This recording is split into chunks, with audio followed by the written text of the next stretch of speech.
de volta ao segundo bloco do Antenados na Geral para todo o Brasil. Estamos falando sobre o diabo pode tocar a vida de um crente. Para debater também sobre isso, recebo ele que é pastor da Assembleia de Deus Europa Brasil, em Itaboraí, pastor Edmar Edial. Pastor, bem-vindo ao Antenados na Geral. Obrigado a todos aqui, os amigos pastores, colegas. Deus abençoe. Obrigado pela sua presença. Deixa eu só lembrar também você que está nos assistindo, que agora você tem mais um meio de comunicação com o Antenados na Geral, que é o WhatsApp. Todo mundo está usando, tem no celular. O número está aparecendo na sua tela, código 21 DDD 21 98079 2961. Aqui no Rio de Janeiro tem um 9 a mais, para você do resto do Brasil que talvez não entenda porque tem tantos números, mas é 98079 2961. Você pode mandar texto, áudio e vídeo. De vez em quando você quer fazer uma contribuição, uma pergunta, filma aí, faz um selfie de vídeo, uma foto e manda pra gente com a sua pergunta que a gente bota no ar aqui durante o programa, tá bom? Pastor Edmar, o senhor chegou, deixa eu botar a batata quente então na sua mão. Estamos falando um pouco sobre, no primeiro bloco, o papel de Deus em tudo que acontece. Nós falamos que ele permite tudo, o diabo não tem uma carta de alforria que ele faz o que quiser, é sempre com a permissão de Deus. Sim. E falamos um pouco sobre o papel de Deus nisso tudo, dentro da sua onisciência e tudo que ele, da sua onipotência e dentro de tudo que ele pode fazer, a gente não deve questioná-lo. Mas a nossa pergunta agora é, mais do dia a dia, é o seguinte: o cara é crente, fiel, ama Deus, está na casa de Deus e alguém faz uma macumba, faz um trabalho espiritual contra. Macumba pega em crente? Então é difícil entender como funciona a cabeça de algumas pessoas com relação ao mundo espiritual da parte do mal. Nós temos um Deus todo-poderoso, um Deus que se revela como Criador, e temos o outro que é o inimigo, né? O inimigo dele, que é o Deus do mundo que cega o entendimento das pessoas. Então, nós temos aqui no Brasil esse sincretismo religioso. E a igreja, me parece que não consegue viver sem um pouco desse sincretismo, dessa coisa da macumbaria, da bruxaria, e cheio de profetas do caos dentro da igreja, amedrontando as pessoas com relação a essa coisa. Essa semana mesmo eu vi um vídeo... real. Biblicamente, a gente tem profeta, o cara faz um negócio aqui, cobre, que engole. Eles também têm poder. Eu vi, eles têm o poder, mas eu fui criado com a minha mãe nesse meio, por exemplo. Aí eu me converti. Acordei muitas vezes, novo convertido, com a minha mãe fazendo defumação na minha cabeça, me dando banho de pipoca para abrir os meus caminhos.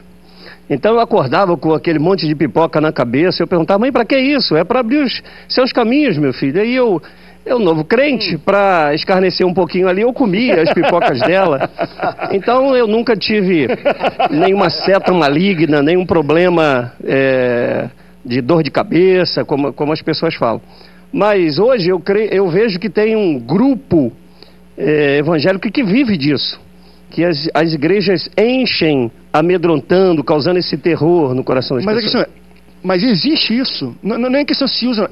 Você entende que alguém maligno pode tocar através de um trabalho, a vida de quem é crente, quem é fiel? Então, essa semana eu vi uma mensagem de um pregador famoso aí, eu não posso falar o nome dele aqui, nem vou falar, mas ele conta que veio no avião e sentou ao lado de uma bruxa, e a bruxa começou a falar que o poder dela era para destruir a igreja e os pastores.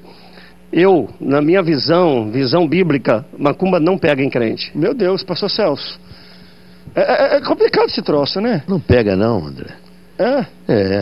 Só se o crente der legalidade ao diabo, né? Só... Não, então, assim, a questão é assim, macumba tem o seu poder, então. Porque às vezes a gente fala assim que não pega, parece que assim, é inexistente. Não. Existe.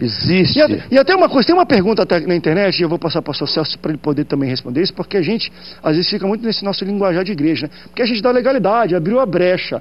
E tem uma pessoa que mandou uma pergunta: olha, eu estou vendo aí, eu já vi outros programas, abre brecha, dá legalidade. O que é isso? O que é abrir legalidade? O que é dar brecha? É pecar? Então, meu irmão, vai pegar em tudo que é crente, porque todo crente peca. Se a gente partir desse pressuposto, então, meu irmão, todo mundo dá legalidade pro diabo, porque todo mundo já pecou e todo mundo peca quase todo dia. Será que a gente pode tentar se aprofundar nisso? O que é legalidade ou brecha? Tamanha que o diabo possa agir na vida de alguém através de um trabalho espiritual.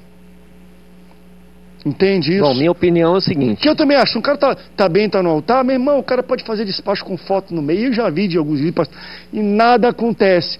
Mas tem gente que, meu irmão, tem uns troços que é esquisito mesmo, que eu já tive acompanhamento também de pessoas que viveram em espiritismo e tudo, e ela só teve libertação completa quando a casa dela teve que tirar tudo, de roupa, de coisas que se usava, de utensílios físicos e queimar. Foi um negócio que foi até contra como eu entendia as coisas de Deus. Mas quando eu vi nessa família, que é uma família hoje muito amiga nossa, muito próxima, homens, olha, uma família de Deus, mas passaram por um processo de libertação, que teve que pegar as batas que ela usava nos centros e tirar da casa dela fisicamente, queimar, e passou a ter um trabalho específico, senão não dava, sabe, ela estava bem, daqui a pouco o diabo pegava ela e brincava com ela, você não dormia, não chegava a ser possessão, mas uma opressão muito forte, parecia que. E a gente fala, não, vamos orar que Deus está tudo certo, está coberto. E não é tão simples assim também às vezes. André, nós decidimos estruturar que uma pessoa que aceita Jesus, o fato é simples, ela levantou a mão, aceitou Jesus. Só que isso não existe, isso não é bíblico, isso não é o nosso... É mais fácil a gente esclarecer para a pessoa e a pessoa entender desse jeito. Só que não é bem essa a verdade. Aceitar Jesus, ela quer decidir que o Deus da vida dela é o Deus da Bíblia. Diariamente. Diariamente. Não é uma decisão uma vez. E é uma decisão que envolve tudo na vida dela. Ou seja, se ela quer Jesus, mas ela quer manter na casa dela todas as coisas que vinculavam ela com o passado dela, ela está em dúvida sobre quem é o Senhor da vida dela. Então ela precisa quebrar os vínculos com o senhorio anterior e decidir de verdade quem é o Senhor da vida dela. Se ela não jogar fora essas coisas, se ela não quebrar as coisas que ela tem, se ela não disser assim, não, eu tenho coragem de abrir mão de todo o meu passado e viver o meu presente. A gente estava conversando sobre a África, e um dos problemas principais da África é o sincretismo religioso. Os caras querem estar no domingo na igreja, mas querem estar na sexta-feira para fazer... Mas aqui também tem uns assim, que vão domingo no culto e vão na segunda tomar um passe. Tomar um passe para garantir. Então, o que acontece com essa pessoa? Ótimo. Essa pessoa está dizendo que existem dois deuses na vida dela. E o diabo vai dizer que isso é possível. Não, você pode... Mas o nosso Deus vai dizer, não, meu lugar é único. Se você quer dividir com qualquer pessoa, inclusive com você mesmo, o problema do jovem rico não era nele não conhecer a palavra, o problema do jovem rico não era ele não viver o que a palavra dizia, o problema dele é que o trono dele, ele tinha que dividir Deus com ele. Quando Jesus desafia com dinheiro, o problema não era o dinheiro, o problema era o amor ao dinheiro. Então, aquilo ali era tão forte para ele, que Deus disse para ele, escolhe o seu Deus. E ele decidiu, meu Deus é Mamon, meu Deus é o dinheiro. Então, a gente precisa esclarecer para as pessoas, às vezes a gente engana as pessoas, que só levantar a mão foi suficiente. Não é verdade.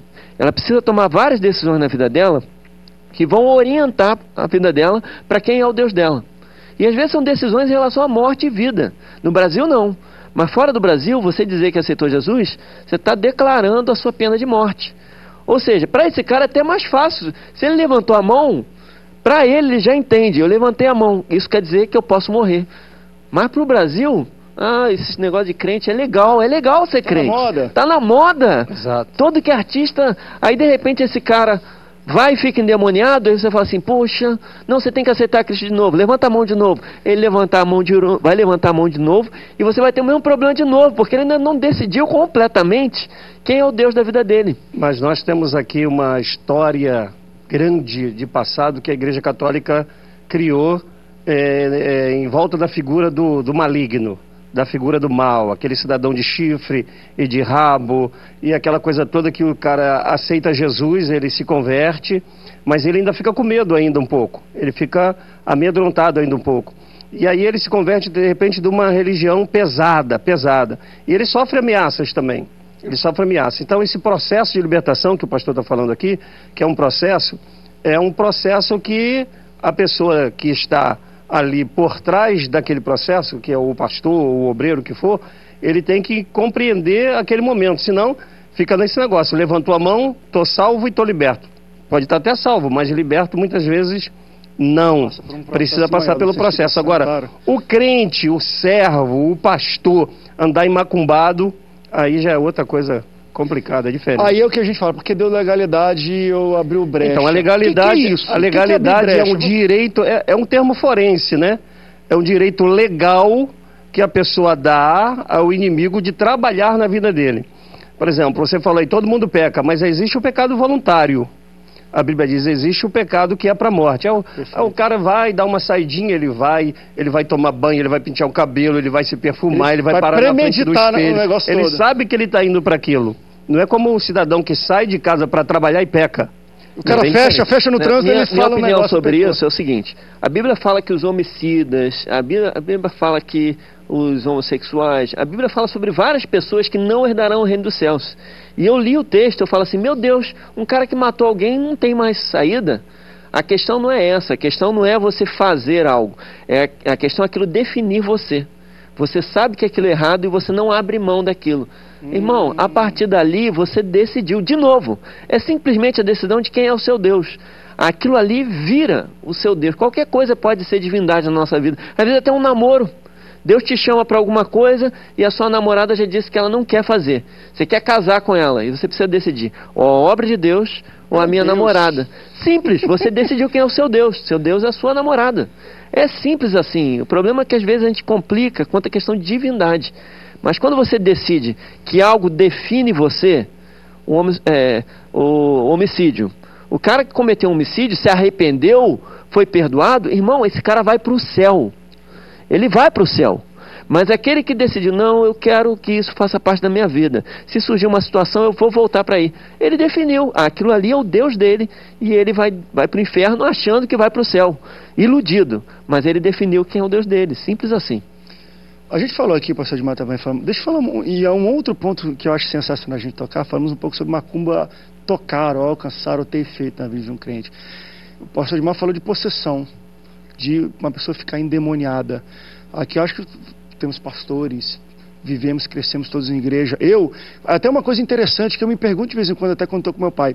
Antes, quando eu era garotinho, eu via muito mais possessão maligna dentro de igreja do que eu vejo hoje. Hoje parece que não é tão fácil você ver alguém possesso. Eu não sei se tem a ver com questão de espiritual, das potestades fortes, fracas. Eu não sou muito praticante ou leitor, não entendo muito disso.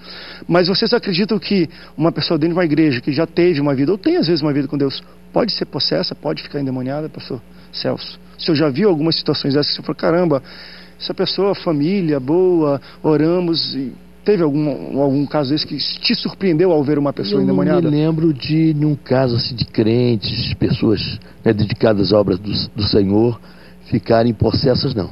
Já acompanho, assim, orando e expulsando, o demônio de pessoas que vêm de experiências lá fora ou fazem aliança com coisas erradas, e quando chegam na igreja, o demônio se manifesta, a gente repreende, expulsa, e na outra reunião aquela cena se repete novamente, mas assim, de pessoas comprometidas com o evangelho, nascidas na igreja, eu não tenho experiência. Tenho visto isso, pessoas que vêm da feitiçaria, que os pais apresentaram lá no centro de macumba, enfim, receberam a imposição de sacerdotes da feitiçaria, sim, pessoas de famílias tradicionais da igreja, eu não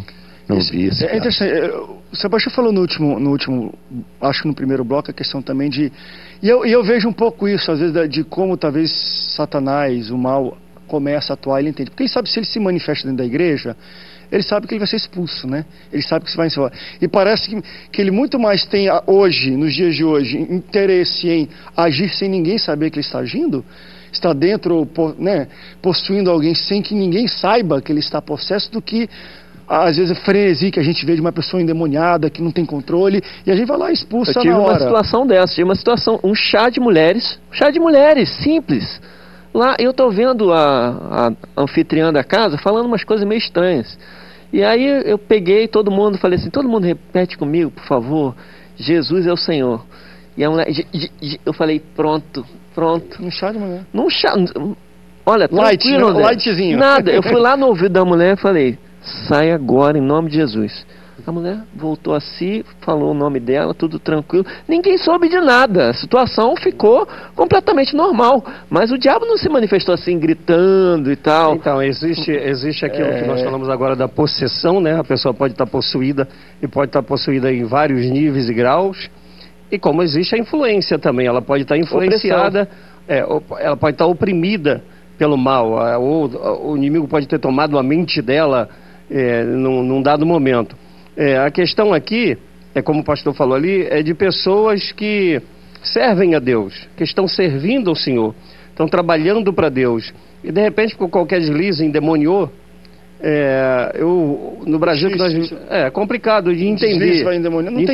É complicado de entender, mas existem denominações inteiras que se formam atrás disso.